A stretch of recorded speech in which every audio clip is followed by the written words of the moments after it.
আসসালামু আলাইকুম। The informative ব্লগে আপনাদেরকে স্বাগতম। আমরা আজকে আলোচনা করব বাংলাদেশের একটা বিচ্ছিন্ন জনবহুল দ্বীপের কথা, যেই দ্বীপটি নোয়াখালী জেলাতে অবস্থিত।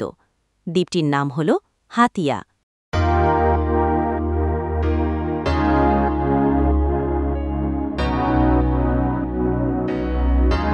হাতিয়া দ্বীপটি নোয়াখালী জেলার দক্ষিণে মেঘনা নদীর মোহনায় এবং বঙ্গোপসাগরের উত্তর পূর্ব কোণে অবস্থিত।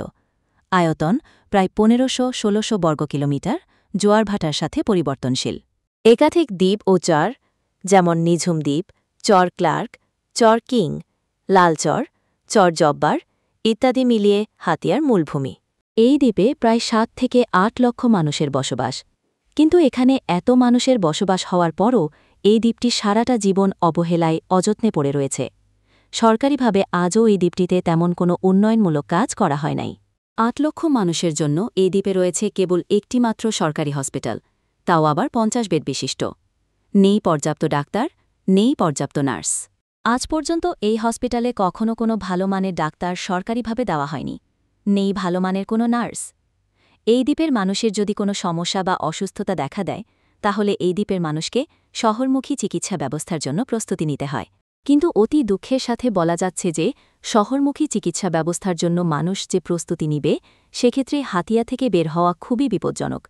কারণ অবকাঠামোগত দিক থেকে খুবই খারাপ অবস্থা, যা মানুষের চিকিৎসা নেওয়ার আগেই একটি মানুষের জীবন শেষ করার জন্য যথেষ্ট।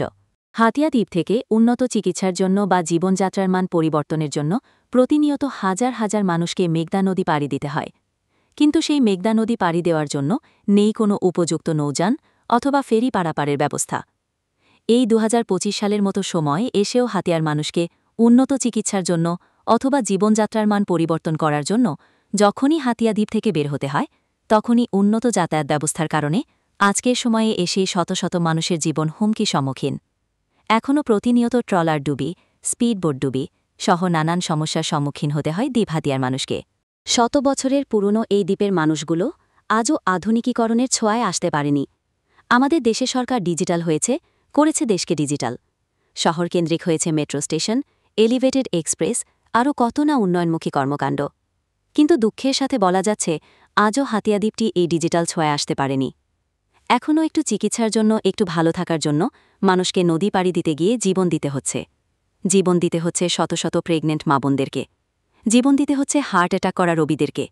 এটাই আমাদের দ্বীপ হাতিয়া, এটাই আমাদের উন্নয়ন, এটাই আমাদের ডিজিটাল বাংলাদেশ। আসুন জেনে নিই আমাদের দ্বীপ হাতিয়ার মানুষের স্বল্প কিছু দাবি, কিছু অধিকার আদায়ের চেষ্টা সম্পর্কে। আমার হাতিয়ার মানুষ, আমাদের দাবি খুবই সীমিত। ১. সুচিকিৎসার ব্যবস্থা। ২. নদী ভাঙন রোধের ব্যবস্থা, ভালো মানের বেড়িবাঁধের ব্যবস্থা। ৩. পর্যাপ্ত বিদ্যুতের ব্যবস্থা। ৪. নদী পারাপারের জন্য ভালো মানের লঞ্চ চলাচলের ব্যবস্থা এবং ফেরি পারাপারের ব্যবস্থা করা। আমরা হাতিয়াবাসী, আমাদের দাবি, আমাদের চাহিদা খুবই সীমিত। তাই আমরা হাতিয়াবাসীর পক্ষ থেকে আমাদের বর্তমান সরকারের কাছে বলতে চাচ্ছি, অতি শীঘ্রই আমাদের দাবিগুলো পূরণের ও আমাদের অধিকার ফিরিয়ে দেওয়ার ব্যবস্থা করা হোক। এবার আসুন আমরা জেনে নিব দ্বীপ হাতিয়ার ইতিহাস সম্পর্কে কিছু তথ্য।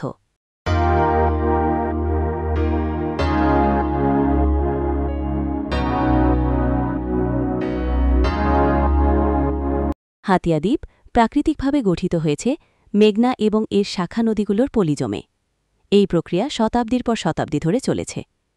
অনুমান করা যায় প্রথম স্থায়ী ভূমি আকারে দেখা দেয় সপ্তদশ শতাব্দীর শেষভাগ থেকে। অষ্টাদশ-ঊনবিংশ শতকে ব্রিটিশরা মানচিত্রে হাতিয়ার অস্তিত্ব লিপিবদ্ধ করে। অতীতে হাতিয়া ছিল নৌবাণিজ্যের একটি উল্লেখযোগ্য কেন্দ্র। লবণ, মাছ, সুপারি, কাঠ, চামড়া প্রভৃতি পণ্য এখান থেকে মূল ভূখণ্ডে যেত। আজও এই দ্বীপের মানুষের আয়ে সিংহভাগের উৎস হল সমুদ্রে মাছ শিকার করা। হাতিয়ার ৩ পাশে রয়েছে মেঘনা নদী, দক্ষিণ পূর্ব পাশে রয়েছে বঙ্গোপসাগর, যেখান থেকে হাজার হাজার জেলেরা মাছ সংগ্রহ করে হাতিয়ার মানুষের জীবন জীবিকার অনেক বড় অবদান রাখে। এবং এই মাছ বাংলাদেশ থেকে পৃথিবীর বিভিন্ন দেশে পাঠানো হয়। আমাদের নদীগুলোতে পাওয়া যায় ইলিশ মাছ, লটিয়া মাছ, পোয়া মাছ, চিংড়ি মাছসহ ইত্যাদি ভালো জাতের মাছ। হাতিয়ায় বেশ কিছু পর্যটক এরিয়া রয়েছে। তাদের মধ্যে উল্লেখযোগ্য হল কমলাদেখি, নিমতলি, কাজির বাজার এবং নিঝুম দ্বীপ।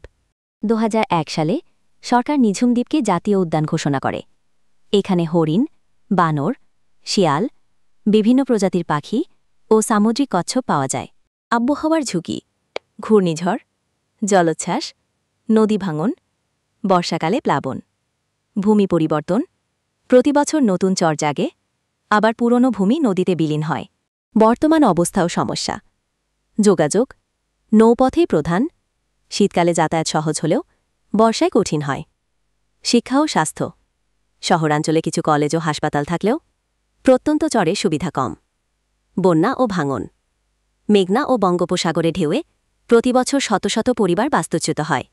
সব মিলিয়ে বলা যায়, হাতিয়া একদিকে যেমন প্রাকৃতিক সৌন্দর্যের ভাণ্ডার, তেমনি প্রাকৃতিক দুর্যোগেরও প্রবল ঝুঁকিপূর্ণ এলাকা। মৎস্য সম্পদ, পর্যটন ও নৌবাণিজ্যের বিশাল সম্ভাবনা আছে। তবে স্থায়ী উন্নয়নের জন্য জলবায়ু সহনশীল অবকাঠামো ও টেকসই পরিকল্পনা খুবই জরুরি। তাই হাতিয়ার মানুষের প্রাণের কিছু দাবি দেওয়া সম্পর্কে আমরা আগেই জানিয়েছি। আমরা বিশ্বাস করি, বাংলাদেশ সরকার এই ডিজিটাল যুগে এসে আমাদের হাতিয়াকে এবং হাতিয়ার মানুষের জীবন জীবিকা উন্নয়ন করার লক্ষ্যে খুব শীঘ্রই হাতিয়ার মানুষের দাবিগুলো মেনে নিবে এবং হাতিয়ার মানুষের অধিকার আদায়ের বিষয়বস্তুটি সম্পূর্ণ অগ্রগারী দিয়ে সহায়তা করবে। হাতিয়ার মানুষের দাবিগুলো খুবই জরুরি। আশা করি সরকার দ্রুত এ বিষয়ে পদক্ষেপ নেবে। দাবি মোদের একটাই, হাতিয়াতে ফেরি চাই। এই স্লোগানকে সরকার যথাযথ মূল্যায়ন করবে বলে হাতিয়াবাসী আশাবাদী। আজকের জন্য এই পর্যন্তই। আবারও দেখা হবে, কথা হবে নতুন কোনো ভিডিওতে নতুন কোনো ইনফরমেশন নিয়ে। ততক্ষণ পর্যন্ত সবাই ভালো থাকুন, সুস্থ থাকুন। আল্লাহ হাফেজ।